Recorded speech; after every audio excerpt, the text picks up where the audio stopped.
And we're live. All right, people. Hello, let's do this. Welcome to Nosebleeders podcast. I'm Phil. That is Mike. We have a third person with us today.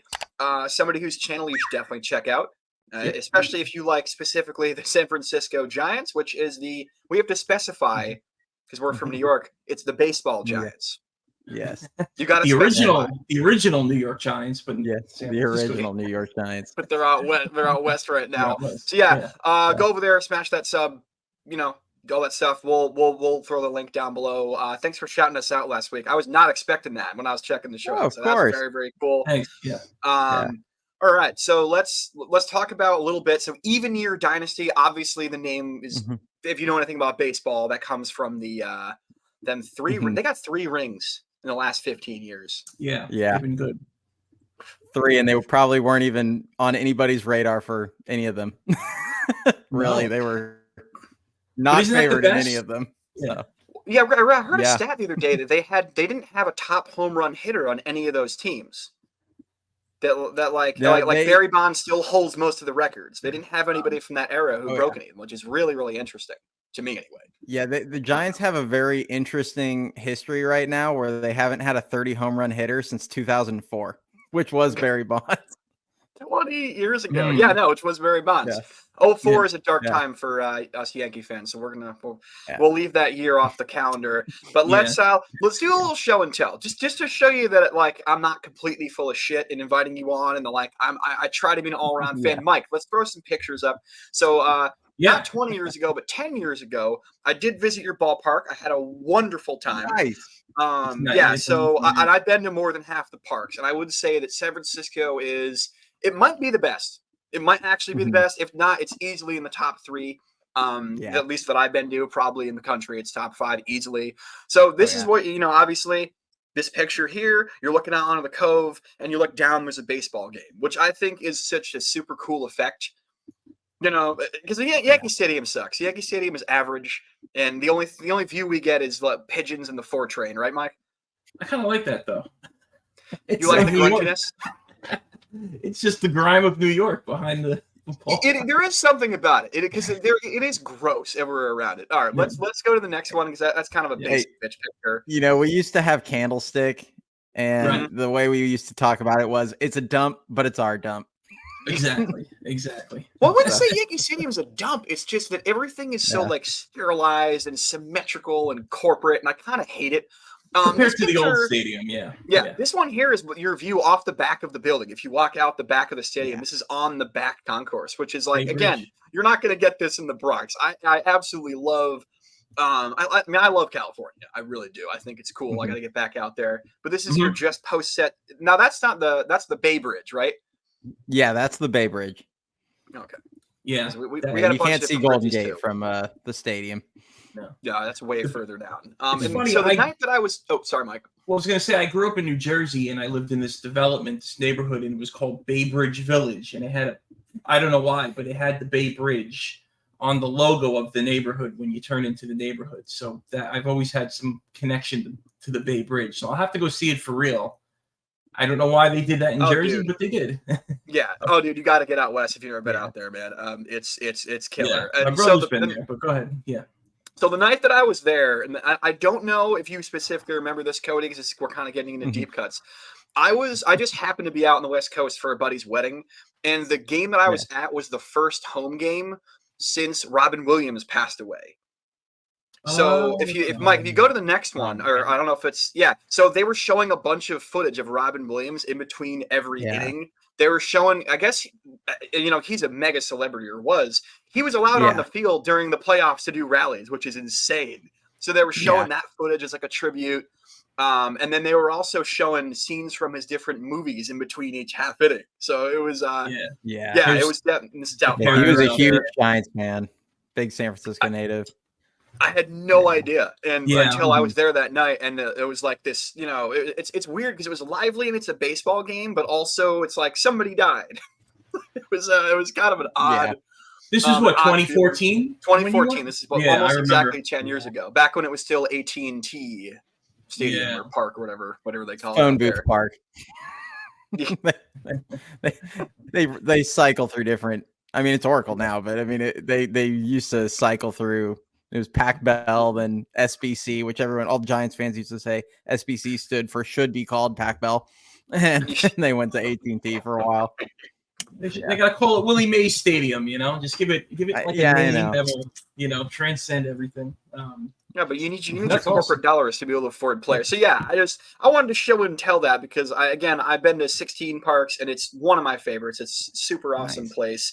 Yeah, Mike, you got to get out there, man. You gotta. Yeah, my brother's been out there. I'm a huge fan of the movie The Maltese Falcon, and that takes place in San Francisco, and it has its roots in the book. That the story it's from San Francisco, as you probably know, and then in the movie you see the Bay Bridge, and it's very iconic. Yeah. I'd love to get out there. I'd love to see the Giant. I bought in the past year, not San Francisco, but a New York Giants hat and a Willie Mays jersey, and he's one of the great. He's the greatest living baseball player right now, and and he all time. I don't know where you put Shohei on this list now, but top 3 of all time. I feel like that's a touchy topic for Giants fans, Mike. What, the Shohei thing? Shohei. Well, because here's the thing. I thought he was going to San Francisco, and I said it on our show multiple times. I really thought he was signing with the Giants. Cody, do you have any thoughts on that? I think all Giants fans were kind of like, it's almost like the Roki Sasaki situation where we're all just like assuming he's going to LA, but really just hoping it's not. Yeah. We're all just tired of everyone going there, and is what it is. Yeah, I mean, well, my logic was that because the thing is, when you look the year before, right, the Giants whiffed on Judge, they whiffed on Correa, and I figured, all right, this team obviously has a dump truck full of money. There's no way they're missing out on Shohei. Yeah. And then they did, and I'm like, oh, now I just feel bad for these guys. I really like that. That really sucks. And then I thought, well, they didn't get Shohei, they'll get Yamamoto. Yeah. Womp. Womp. No. Womp. That was the one we thought they had a chance. Like most Giants fans would have told you, they thought they had a real shot at Yamamoto. That was the guy that he was referred to as Farhan Zaidi's, their president of baseball operations. He was referred to as their white whale. Like he was the guy they'd been in on for longer than any other team. And then he just, wanted to follow Shohei, and it was lame, but it's what it is. Yeah, and I hear you. The running joke right now, because Soto obviously is with the Yankees now, but he's a free agent after the year. And the running joke around Giants fans has been, and then the next season they'll offer just enough to finish second on Soto. So Which, see, to me, this is odd because the thing, and this has been talked about on national shows as well as our show and a few others. Yeah. Why don't free agents want to take the money to be there? Because it's an awesome city. It's a gorgeous ballpark. I mean, I've been to Dodger Stadium too. Dodger Stadium I put in the same category as Yankee Stadium, where it's just average as fuck. It's like I don't understand why free agents don't want to go play there. What? I hate Dodger Stadium. I said I'm not even like being biased against the Dodgers. I hate it. It's like the middle of the ghetto. We call it Chavez latrine. So, it's a horrible stadium. It almost destroyed Aaron Judge's career because that stupid little league fence they have in the outfield. They have a chain link fence out of right field. Yeah. Like, why would they do that? But I mean, to answer your question, like I know Austin Slater on the Giants kind of mentioned this, where a lot of the other teams, like the Giants don't control where they stay or anything like that. Like the other teams obviously arrange their own travel. And close to the Giants stadium is the Tenderloin district, which is kind of viewed as like the armpit of San Francisco. So people stay in like the other teams stay in like the worst part of the city and then go play. So a lot of times they're probably coming uphill. Terrible. Yeah, that makes sense because because Tenderloin. Now isn't that's like we have that in New York. The New York equivalent would be Tenderloin would be like what maybe Bushwick was 15 years ago. Like it's kind of fun in some ways, but also like certain blocks you don't want to. There was a Tenderloin district in Manhattan. I think it's like where Rodney's Comedy Club is now, which would be the 50s, 60s. I have to look that up. Oh yeah, on the east side. Yeah, everything in Manhattan's expensive now, but years ago not as nice. Yeah. So that makes sense. So the first impression is nobody really is the Tender.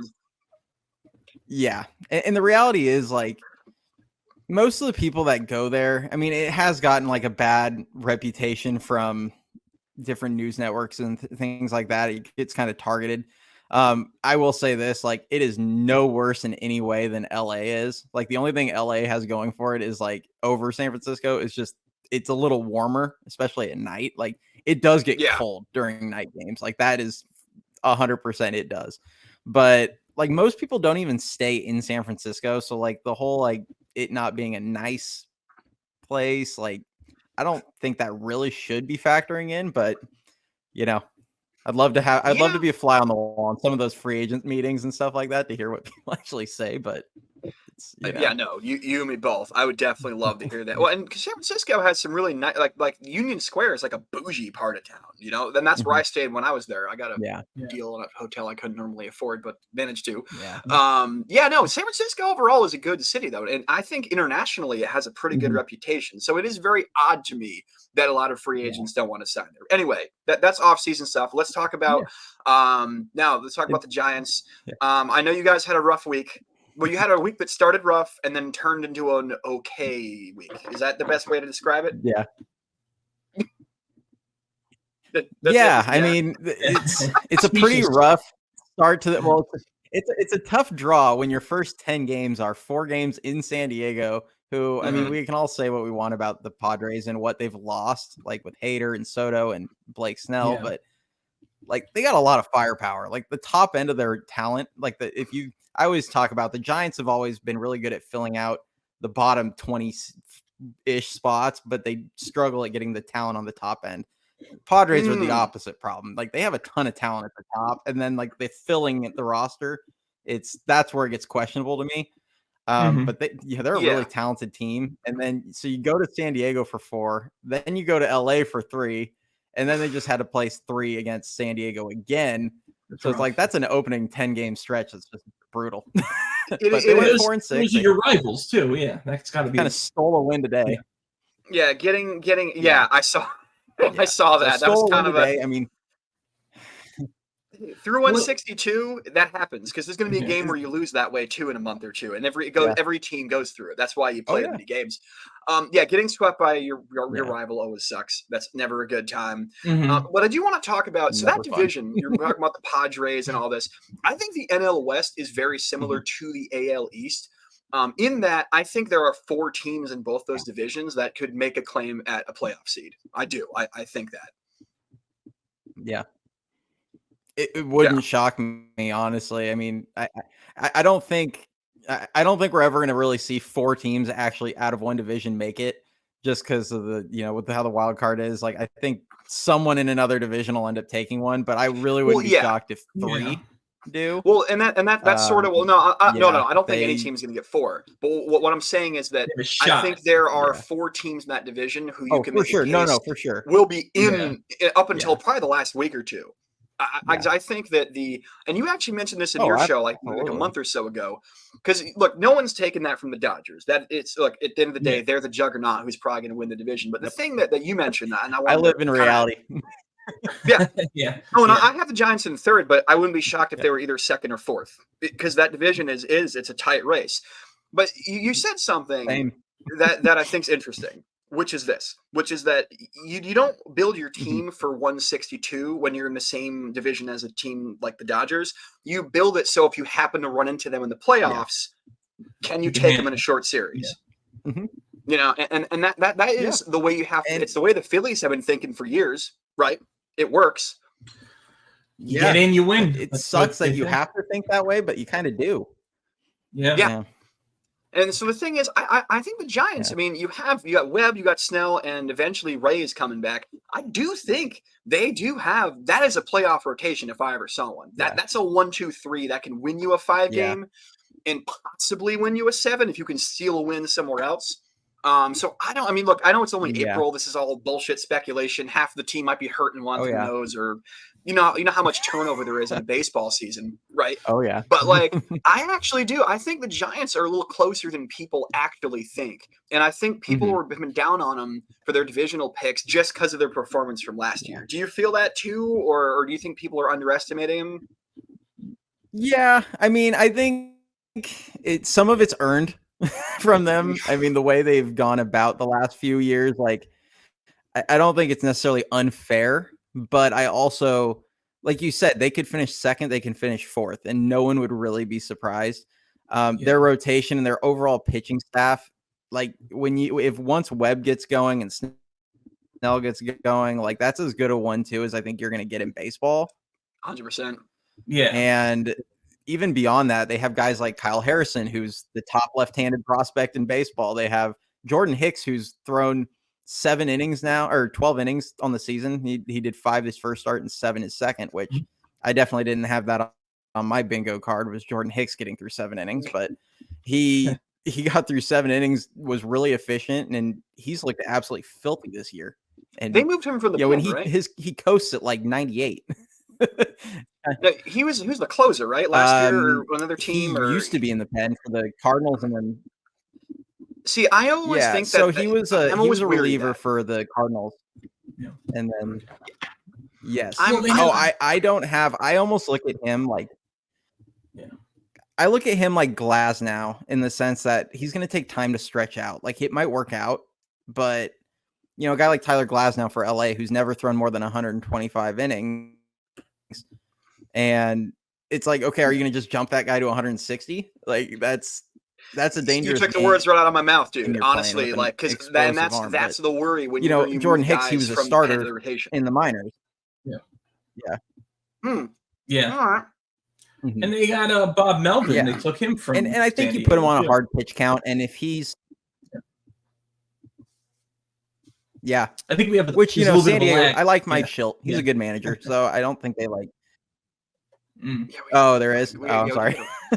No, you're fine. We got a weird little lag with that. Yeah, we got a weird lag. This is I don't know if it's yours or mine or whose it is. Yeah, because I've been. That's well. Okay.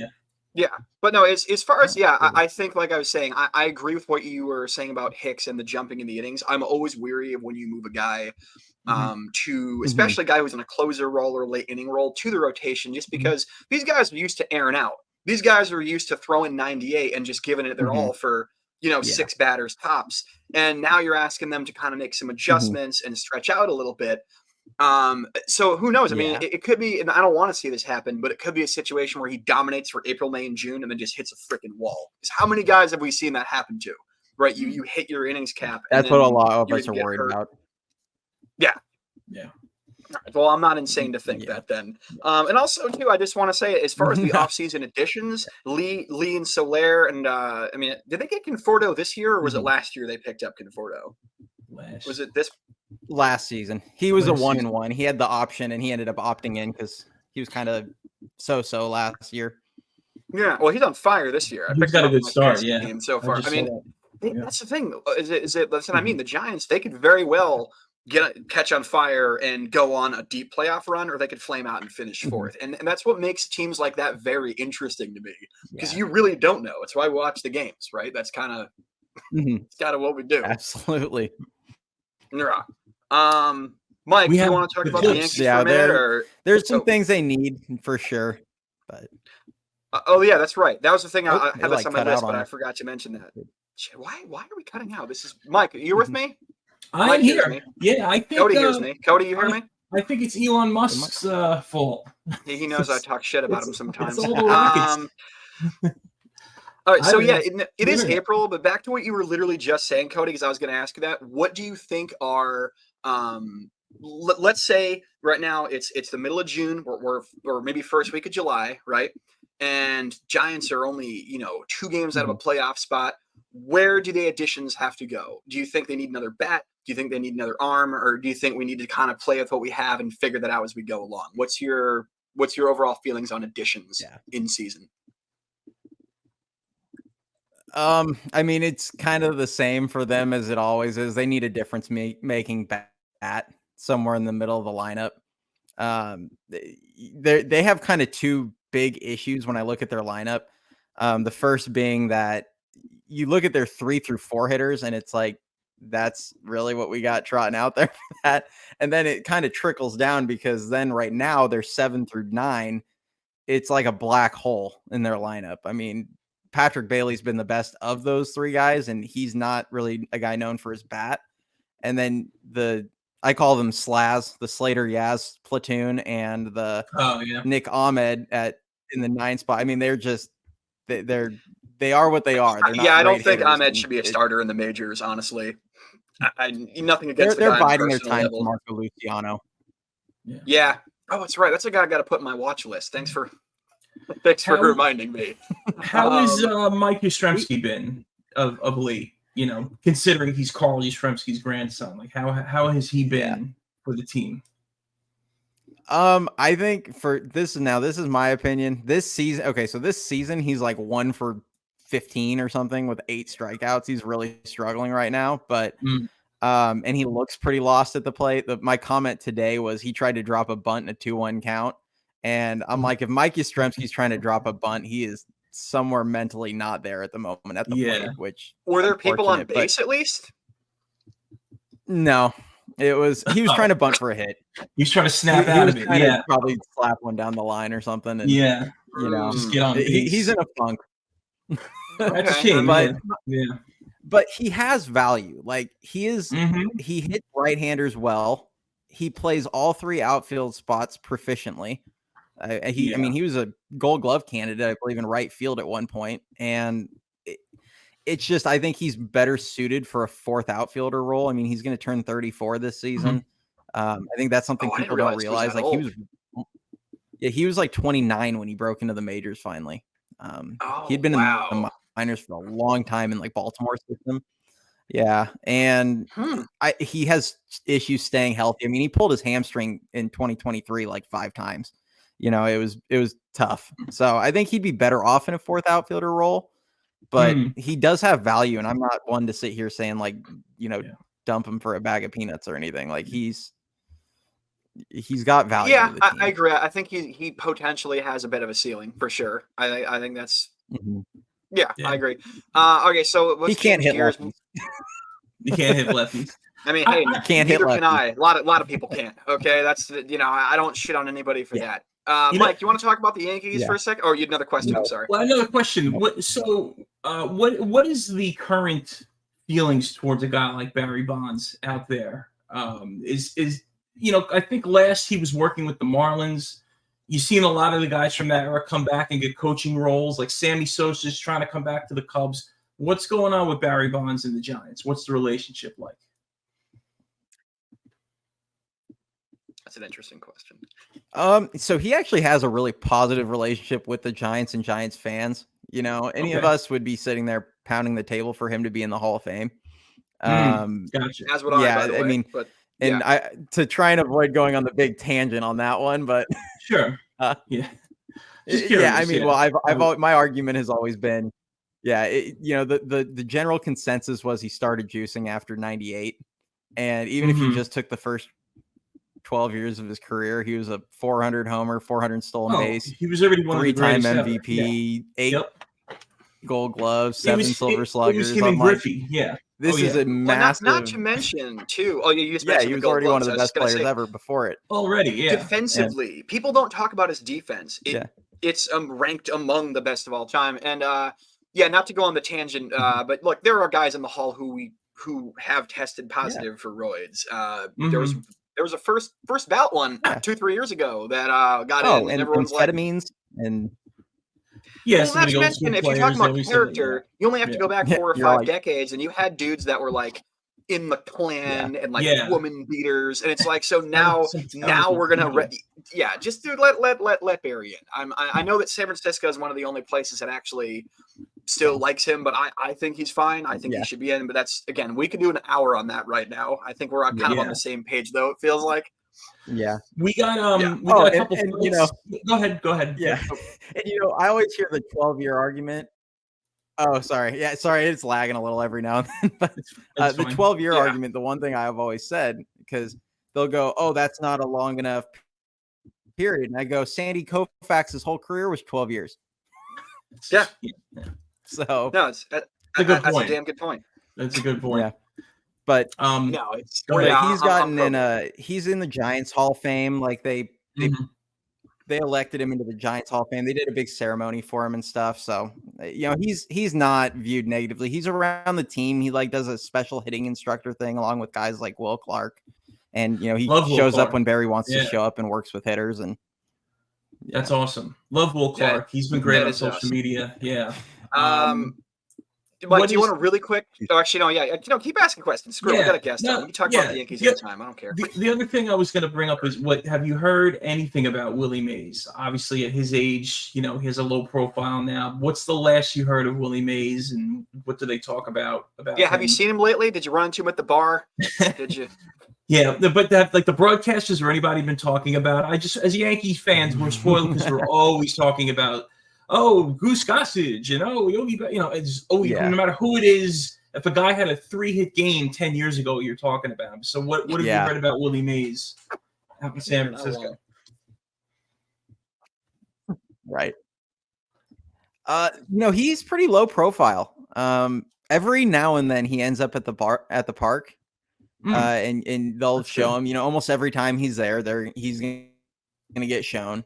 Yeah. Up in his suite, but he keeps a low profile. He is getting way up there in age. Honestly, the most I've seen him is on the HBO, on the Max documentary they did on Willie Mays a year or two ago. But yeah, I wouldn't be shocked they're doing the game against St. Louis this year at Rickwood Field. I wouldn't be shocked if they find a way to get him out there for that. That should be interesting. I think that's possible. That's going to be like the Field of Dreams game this season, where they took the old Negro League Park, they renovated it, and they're going to that's what that one is. I thought that. Well, I've heard nothing about that because I thought I heard they were doing that. Yeah, that's what it is. Yeah, yes. I have no idea. Yeah. That's pretty cool that they're doing that. That would be fun to see. They're playing. I think they probably make it kind of like what they did with the Field of Dreams game. Right. Yeah. I think their plan is to do more. It'll be fun. I think he'd be. Yeah. I wouldn't be shocked if he's there. Gotcha. Right. Mm-hmm. Yeah. This will. Unlike with Willie McCovey a few years who passed away a couple years ago. Mm-hmm. Oh, sorry. Well, like Willie McCovey, for instance, he was like visibly in declining health for a few years, and I haven't noticed that with Willie. So. Gotcha. That's solid. It might be me. I can try and get out. I mean, I have no idea. I think I'm seeing Mike in real. Usually geography is not an issue. You can't blame it on like, oh, you're 3,000 miles away and it's a different time zone. Yeah. You can't really. Yeah, this lag is super weird. Well, I mean, I don't know. Tell you if what, you want to reset something, you can, but I don't know if that would help. If you want, you can drop out for a moment. We'll talk a little Yankees, and then just click the link, hop back in, and we'll cover the fights. How's that sound? Sweet. Yeah, I'll do a little reboot on this and see, because it was good at the beginning, and it's like progressively. Yeah. Well, okay. So we'll talk to you in like 30 seconds or 2 minutes whenever you get back in. All right. Cool. All right. Yeah, I don't know what's going on here. All right. So there's not. I mean, look, there's not much to talk about with the Yankees other than just they're winning and not much to talk about. This is the greatest season since '98. We said that 2 years ago, and then right around June they completely crapped out. This is a different team. You could already feel it's a different team. They're playing baseball the way you're supposed to play baseball, and it's small ball. They're being patient with pitchers. This is really what I wanted to bring up. You're watching this team, and they finally realize, like, hey, starting pitchers only go 5-6 innings. Why don't we tire them out? Because I can recall maybe 2 years back, they were playing Cleveland in the postseason, and they're swinging at the first pitch in like the 6th inning against Cleveland's relievers. I'm like, are you crazy? Like, burn these guys out. And the Yankees are the problem is the Yankees right now are going through a lot of relievers. So the Yankees need Cole back, number one. And number two is I still think they need to get one more starting pitcher. And if they play like this and get a starting pitcher and Cole, starting pitcher by the deadline, they're really I'm with you there. Because you don't know if Heel's going to pan out. You don't know if Nestor is actually going to be able to become the 2 guy like he was a couple years ago. I think they could use a few more bullpen arms. Weirdly enough, it's the opposite of last year. The offense actually looks pretty good, but the pitching is like starting to get a little shaky after the 6th inning, that kind of thing. Stanton just got hot all of a sudden. I was saying he should retire. I saw Gary Sheffield Jr.'s on Twitter saying, we were all saying he should be DFA'd, and now he's playing like old Stanton. With that grand slam today was the purest, most perfect home run I've ever seen. It was perfect. Okay, let's keep it in your pants. Okay, I know you're excited to see baseball again. They were no cracking the bat. Everything was perfect swing. The announcers were saying it. It was just a perfect sounding home run, and it came at a moment where Angel Hernandez was just being a total jerk, like he always Apparently, is. there was an anti-Angel Hernandez chant at the stadium today, which is pretty funny. They were ripping. Here's the thing: if you're an umpire and we know your name, you fucked up. Okay, that is sort of in any sport, that's the general rule. And the fact that he's famous across all of baseball and possibly even into other sports. I gotta ask some people who don't follow football if they knew football. I gotta ask some of my fans who are more like football and basketball guys if they know who Angel Hernandez is. Because if they do, that's how you know just how much that guy sucks. Was that the name of the guy in the Patriots who went to jail for murder? Was his No, that name? was oh crap! What was it? Fernandez? It was Aaron Hernandez. Aaron Hernandez, not Angel Hernandez. Okay, all right, close. I think most people think it's that. Caused a lot of harm to a lot of people, and the other one was a murderer. One of them's a murderer. Yeah. Well, Angel Hernandez during the game today, he's telling like Luis Heel was getting upset with him, and he was like walking off the mound when he wasn't getting the call. I know you saw this, but I'm just he looked good today, by the way, for a rookie. He looked good, but he did hit that point, and Angel Hernandez is saying, "Look at the batter," and he stopped the game. He's like, "Look at the bat!" Like, wait, look at the batter, and he missed the whole balk call, and it was just and he's checking Luis Heel's glove and like being a bully. Like, get lost, go take your carnival somewhere else. That guy sucks. But yeah, as far as this team goes, what you were saying, I want to echo that. I like the fact that they go, let's go back to what we did 20 years ago, where we take pitches, we work full counts every fucking at bat, and we make it so their 80th pitch is thrown in the top of the third or fourth, and then you get to that bullpen and you just knock them around. I mean, that's how they beat the Astros last week. That's the formula for. I mean, they couldn't do it. Well, actually, no. Christian Javier pitched really well against them. And in the playoffs, obviously, he could pitch 8 or 9. That's a moot point. But that's what they did to win that game. They wore him down. They held him to, I think, 6 innings, and then they just beat the bullpen up. Yeah. And that's kind of the formula that I think works, especially like you said, in a day and age where starters only go 4 innings. You have to be able to just shorten that, because if you can shorten that start from 5 innings to 2 point or 3 point something for game 1 of any series, you put them on their heels immediately. And then they have to have a starter dominate in games 1 of the game 2 or 3, or they might get swept. And that the formula works, man. I mean, look, they have not lost the series. Granted, it's only a week and a half in the season, but no, it's a good start. It's what you were hoping for, because if they were big question. 8-2 against 3 contenders 3 weeks ago, I would have taken it. Absolutely. Are you kidding? We're bringing Cody back in. Okay, we're mid Yankee talk. All right. Are we mid, or are we just finishing Yankee talk? I feel like there's not much more to talk about. The only thing last I was going to mention is that is the Yankees bats. The people who because they're taking a lot of pitches. Glaber's starting to heat up.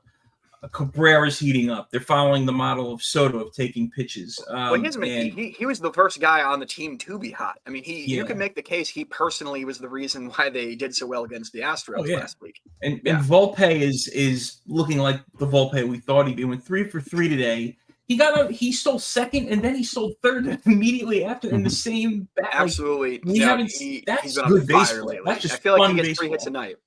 Absolutely. So Cody, I'll quickly. I used to edit highlights for the MLB Network, MLB.com, and I remember this was going back to like 2017, 2018, or 2018, and you would edit the highlights, and you could pretty much tell when somebody was going to hit a home run.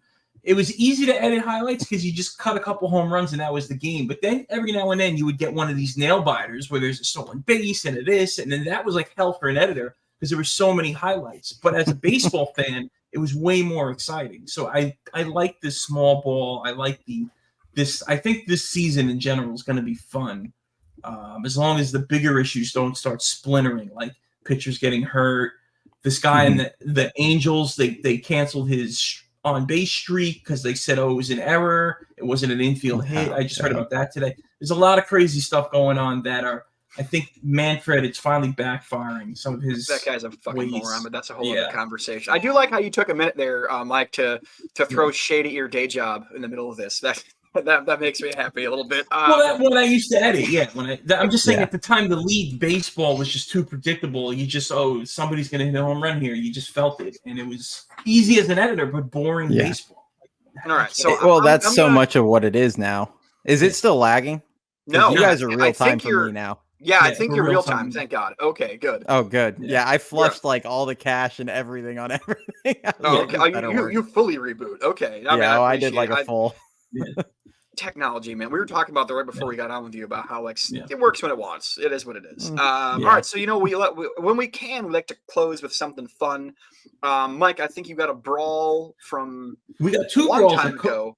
We have Yeah, two. Cody We're was doing two. nice Fuck enough- it. Yeah, we're doing two. Let's go. So we I'm had asked game. Cody. We asked Cody about some brawls, and the one he mentioned was the very first brawl we ever did was the brawl with the Giants against Mhm. Bryce Harper. So Cody was nice enough; he found a brawl for us, and then today, last minute, he found a second one. So Yeah, we'll do. Yeah, absolutely. Let's go. Let's do the short one first because it's a quick All right. video, and then we'll get All right. into the longer. So yeah, Cody, if you want to walk us Yeah. through what's happening, because you obviously know more Yeah, about the this. Harper one was always that's the big Yeah. one.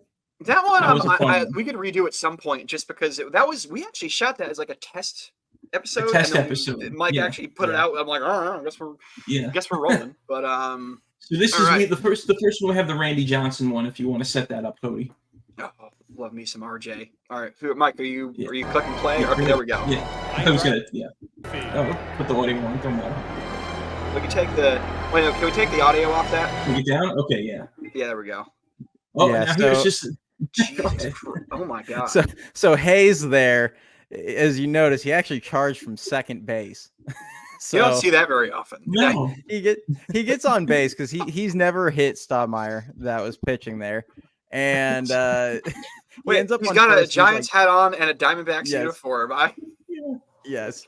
So he's swearing at himself over at first. Well, apparently the pitcher thought he was swearing at the pitcher. So then Brett Main here gets a hit to left field. I mean, the Mhm. Giants are getting blown out in this game. Yeah. And What year is this? what's that? What year is this? 1999. This is the second year the Diamondbacks had been around. And yeah, Takes a swing and just gets tackled. Oh, that's amazing. Charlie is removed from former Yankee stardom. Yeah. Removed. I mean, there was a lot of funny stuff in this one where like That's he hilarious, he ends up, the pitcher starts barking at him from the mound, so he just charges from second base. Right. And like guys like Matt Williams, who was a Giant, now he's actually back with them as the third base coach. But Yeah. like Matt Williams was on the Diamondbacks, he came charging from third. He was involved. Barry's pulling people off. Randy's putting the wrong hat on. Get a full length of this somewhere. We'll have to Yeah, I dig this couldn't up. find Yeah. it.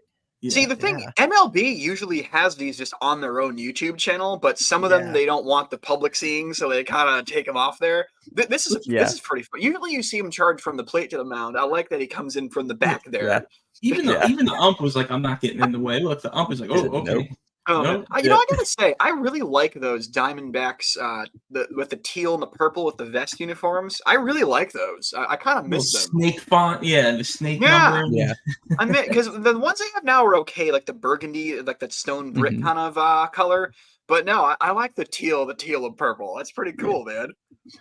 And now we Yeah. got Charlie Hayes' son, who's killing it for the Pirates. Brian Hayes is really Nice. good. That That's Pirates awesome. team is a good team right now. And Randy Johnson, man, He guy played for the Giants too at one point, right? Yeah, he ended up with them at the end of his career. The last season of his career. very last season. Yeah, he played for the Yankees for years. He actually recently, not to jerk myself off, but I commented on his Instagram and he liked my comment. So Nice. Nice. saying That's awesome. Yeah. good things are Nice happening. dude. He's Yeah, doing I know. photography. He's from my Yeah. hometown. Is I he was really? probably Where you born in from? the same hospital as him. Oh, There we really? go. Yeah. Where's that? That's why he What- came back to San Francisco. I mean, or that's why he Oh, came, like, different. come Yeah. play it. He's from the Bay Area. He went Nice. to high school. Were you In delivered by the same city as nurse me, too? different, not same high school as me, but the rival high school. But That's awesome. yeah, You said born in the Local same guy. hospital. Were you delivered by the same nurse, the same lady? Same, I doubt that one. He's a bit no? older. Okay. She's still Who knows? there. I delivered Yeah, some Randy old- Johnson. Yeah. No, We got okay. another fight. That So was this- awesome. All right, Yeah. let's do it. What do we got here? What's the first fight you sent us, the longer one? Set it Yeah, up you for can us. just walk it. Yeah, just hit play, Mike, and he'll walk us Okay. through it. Yeah, so the Phillies and Giants could not stand each other for the early like the early 2010s, like 2009, 10, 11. But you get like Ramon Ramirez thumps Shane Victorino there, and Victorino walks out, and then Ramirez steps towards him, and then you get Eli Whiteside, who was catching because that's the year Posey got tore up at home plate. And Eli Whiteside comes jumping out like an idiot. It looks like a boxer or something hyping himself up for a fight in front of home plate. Yeah. Now, is this is in October or September or April? Because everyone's got jackets and sweatshirts on. So is this chilly weather? Honestly, that could be any time of the year for the Giants. Oh, okay. Oh, yeah, you were saying it gets chilly in San night Francisco. game, yeah.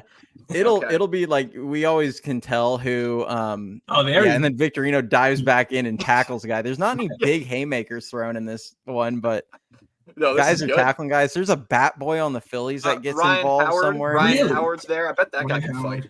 Yeah. Yeah, you kind of have to find him, but I know that at one point you can find a bat boy. Also, Eli Whiteside looked like he was about 60 years old, and he's like 30 in this. There he is. He plunks him right in the back. Yeah. Yeah, that catcher I saw, he's like, I love the ump. I love how the ump is trying to break it up here in the very beginning. Yeah. Like he's got both hands up because you don't see that all the time. A lot of times these days, umps will just be like, "Yeah, you guys want to fight, have fun." Nope.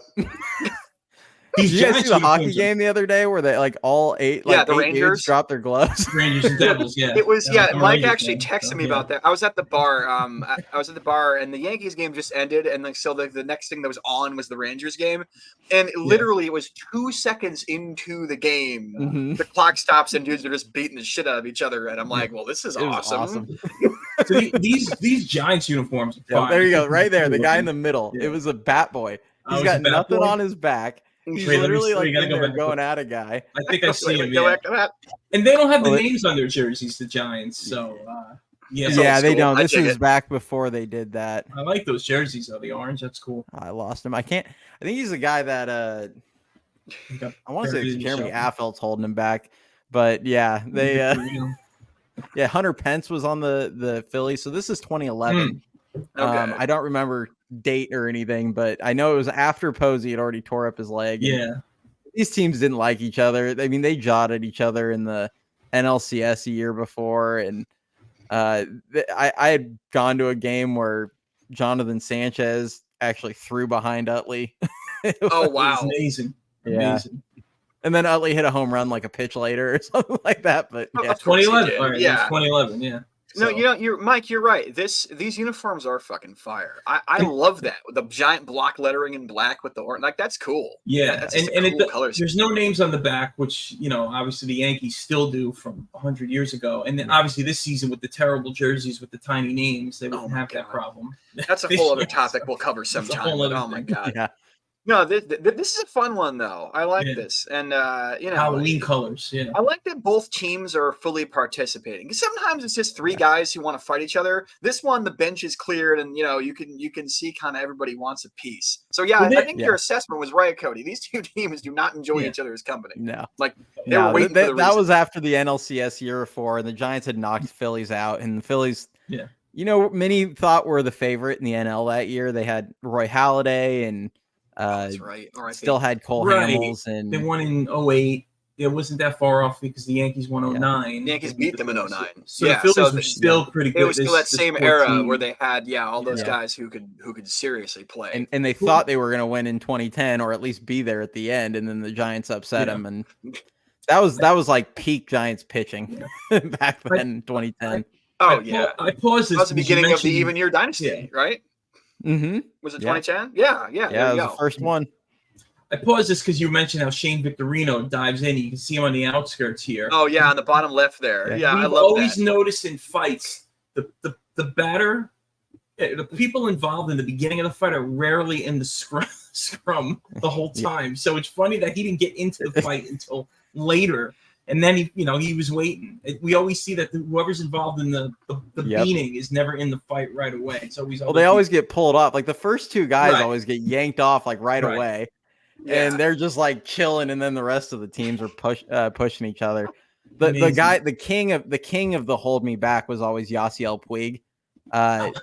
Giants and Giants fans, we begged for him and Madison Bumgarner to get in a actual fight one day because a every beast. time, yeah, and like 2 or 3 different times, Puig sat there and it was like one of them, you literally can see Mad Bum going, "Let's go," and he takes his glove off like he's ready to go, and Puig's like sitting there looking at him, and then as soon as a guy got between them, he starts doing the like hold me back, like trying to charge out. I'm like, come on, bro, like he might you lick didn't him or want any of something. that smoke.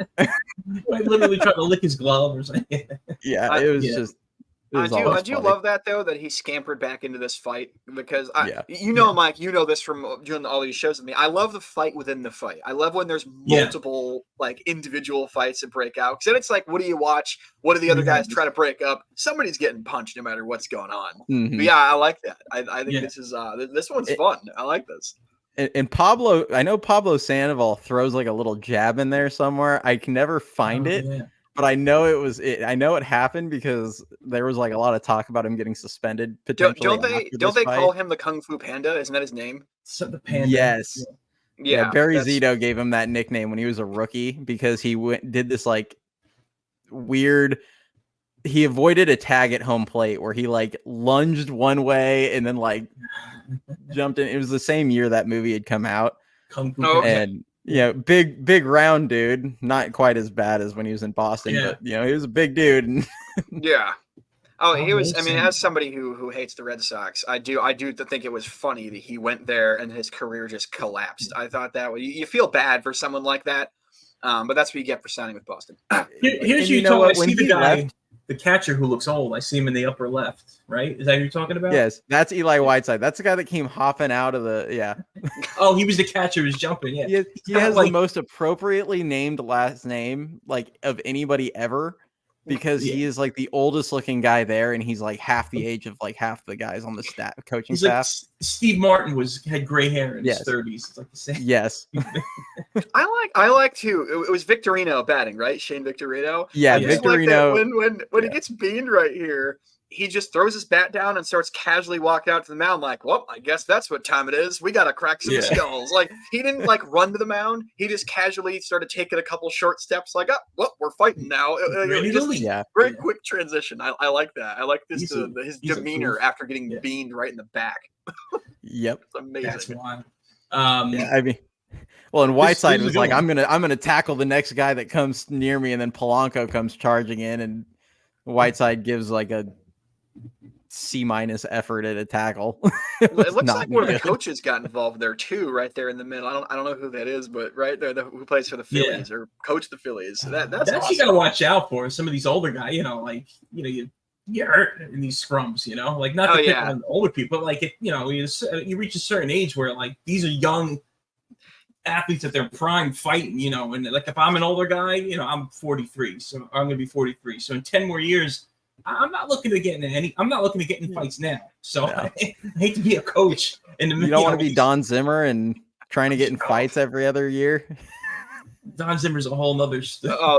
We did that fight too, actually. We did the one where Pedro grabbed him by the collar and threw him on the ground, which that one objectively funny. Yeah. Objectively very funny. It doesn't stop. I mean, at least he didn't like break anything. So I mean, I can laugh, but he's gonna have a metal plate in his head. So I guess that was the safest place to grab him. I always laughed because everyone was like, I can't believe Pedro threw down an old dude. And I'm like, he charged him. Like, even Don Zimmer admitted it. Yeah. Don Zimmer said it was his fault. Yeah. Yeah. Oh, man. I still blame Pedro. That was enjoyable. And I watched another of your fights where like he was involved in it, and it cracked me up. I was like, I'm like, son of a bitch, it's Don Zimmer again. Yeah. No, it's weird because we did. I mean, Mike, we've done tens of dozens of fights on the show.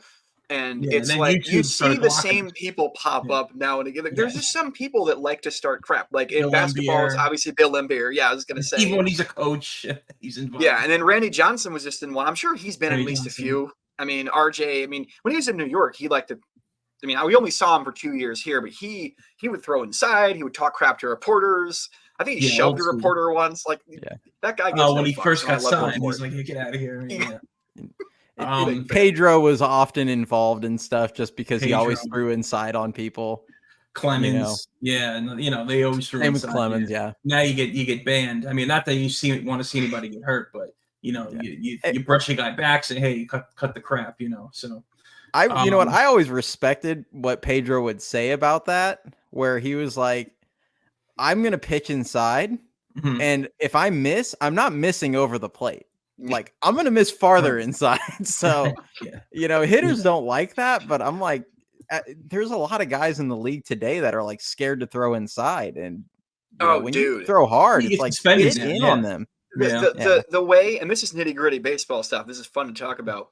If you see how close some of these guys stand to the plate these days, it's crazy. Because Randy Johnson's a perfect example. He would just beat a motherfucker if you stand that close to the plate, you know. And now, now it's just completely normal to do that. Yeah. It's so crazy, man. That's a good point. Have you seen? You guys have obviously seen Major League.